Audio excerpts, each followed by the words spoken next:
ಉತ್ತರ ಕನ್ನಡ ಜಿಲ್ಲೆಯ ದಕ್ಷಿಣ ಕಾಶಿ ಎಂದೇ ಕರೆಯಲ್ಪಡುವ ಗೋಕರ್ಣದ ಯುವತಿಯೊಬ್ಬಳು ಫಸ್ಟ್ ಲೇಡಿ ಪೈಲಟ್ ಆಗಿ ನೇಮಕಗೊಂಡಿದ್ದು ಜಿಲ್ಲೆಗೆ ಕೀರ್ತಿ ತಂದಿದ್ದಾಳೆ. ಉತ್ತರ ಕನ್ನಡ ಜಿಲ್ಲೆ ಪ್ರವಾಸೋದ್ಯಮ ಇಲಾಖೆಗೆ ತನ್ನದೇ ಆದ ಕೊಡುಗೆ ನೀಡುತ್ತಾ ಬಂದಿದೆ.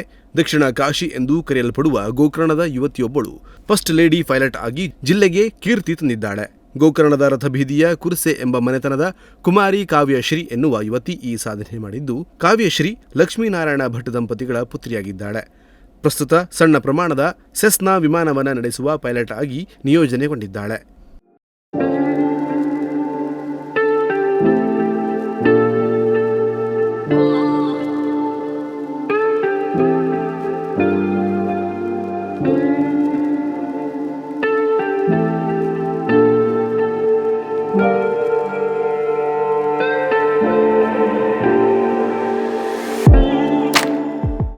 ಈ ಸಾಧನೆ ಮಾಡುವ ಮೂಲಕ ಉತ್ತರ ಕನ್ನಡ ಜಿಲ್ಲೆಯ ಜೊತೆಗೆ ಇಡೀ ದೇಶಕ್ಕೆ ಗೌರವ ತಂದ ಕಾವ್ಯಶ್ರೀಯ ಸಾಧನೆಗೆ ಅಭಿನಂದನೆಯ ಮಹಾಪೂರವೇ ಹರಿದು ಬರುತ್ತಿದೆ.